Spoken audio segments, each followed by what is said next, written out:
AP fiber net chairman GV Reddy రాజీనామా టీడీపీలో ప్రకంపనలు రేపుతుంది. ఆయన రాజీనామా చేయడం, దానికి క్షణాల్లో ఆమోదించడం చర్చనీయాంశంగా మారుతుంది. నారా లోకేష్కు అత్యంత సన్నిహితుడిగా ఉన్న జీవీ రెడ్డి రాజీనామా వెనుక జరిగిన రాజకీయం ఏంటి? పదవితో పాటు పార్టీకి కూడా దూరం అవ్వడానికి గల కారణాలేంటి? Latest watch this. AP fiber net chairman GV Reddy నిర్ణయం కూటమి ప్రభుత్వంలో కలకలం రేపింది. ఏపీ ఫైబర్ నెట్ చైర్మన్ పదవితో పాటు టీడీపీ ప్రాథమిక సభ్యత్వానికి కూడా జీవీ రెడ్డి రాజీనామా చేశారు. వ్యక్తిగత కారణాలతో టీడీపీ సభ్యత్వానికి, రాజకీయ అధికార ప్రతినిధి హోదాకు, ఫైబర్ నెట్ చైర్మన్ పదవికి రాజీనామా చేస్తున్నట్లు ఆయన పేర్కొన్నారు. తనపై ఉంచిన విశ్వాసానికి, కీలకమైన బాధ్యతలు అప్పగించినందుకు చంద్రబాబుకు ధన్యవాదాలు తెలియజేయడంతో పాటు వేరే రాజకీయ పార్టీలో చేరే ఉద్దేశం లేదని ఆయన స్పష్టం చేశారు. లాయర్గా తన వృత్తిని కొనసాగిస్తానని ఆయన ప్రకటించారు.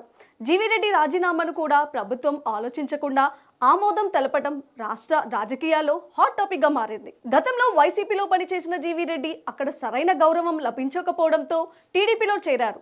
ఆయనకు మంచి వాగ్దాటి ఉండడంతో జాతీయ అధికార ప్రతినిధి హోదా కూడా ఇచ్చారు. టీవీ చర్చలో దాటిగా టీడీపీని సమర్థిస్తూ వైసీపీ తీరును ఎండగట్టేవారు. కూటమి ప్రభుత్వం ఏర్పడక ముందు తెలుగుదేశం పార్టీ వాయిస్ ను చాలా బలంగా ఆయన వినిపించారు. నారా లోకేష్ కు కూడా జీవీ రెడ్డి అత్యంత సన్నిహితంగా ఉండేవాడు. ఈ క్రమంలోనే గతేడాది కూటమి సర్కార్ అధికారంలోకి వచ్చాక ఏపీ ఫైబర్ నెట్ చైర్మన్ గా జీవీ రెడ్డిని నియమించారు. దీంతో ఆయన బాధ్యతలు చేపట్టిన నాటి నుంచి ఏపీ ఫైబర్ నెట్ కార్యక్రమాలపై దృష్టి పెట్టారు. ఫైబర్ నెట్ డబ్బులు రామ్ గోపాల్ వర్మ వ్యూహం సినిమాకు మళ్లించారని కేసులు పెట్టారు. ఇలా గత ప్రభుత్వంలో జరిగిన అక్రమాలను వెలికి తీసే క్రమంలో ఫైబర్ నెట్ అధికారులతో కోల్డ్ వార్ మొదలై జీవీ రెడ్డి ఎండి దినేష్ కుమార్ పై సంచలన ఆరోపణలు చేశారు. వైసీపీ అధికారంలో ఉన్న సమయంలో అక్రమంగా 600 మంది సానుభూతి పరులను నియమించారని జీవీ రెడ్డి గుర్తించగా వారిని తొలగించారు.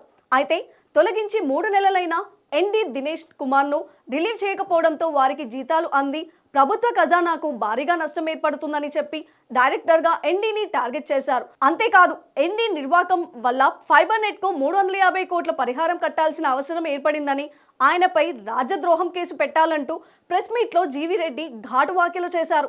ఈ ఆరోపణలో గొడవ ముదిరి ఈ పంచాయతీ సీఎం వద్దకు చేరింది. ఐఏఎస్లపై రాజద్రోహం పదం వాడడంతో అధికారులంతా చంద్రబాబుకు ఫిర్యాదు చేశారు. ఈ పంచాయతీ నేపథ్యంలో శనివారం సాయంత్రం సచివాలయంలో ముఖ్యమంత్రి చంద్రబాబును జీవీ రెడ్డి కలిశారు.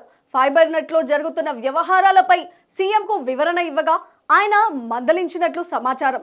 వీటికి తోడు ఈ అంశంతో పాటు సీఎంఓ అధికారులు కూడా ఉన్నారని జీవీ రెడ్డి పార్టీ నాయకుల దగ్గర చెప్పగా అవి కూడా సీఎం చెవికి చేరడంతో దానిపై కూడా ఆగ్రహం వ్యక్తం చేశారని పార్టీ నాయకుల్లో చర్చ జరుగుతోంది.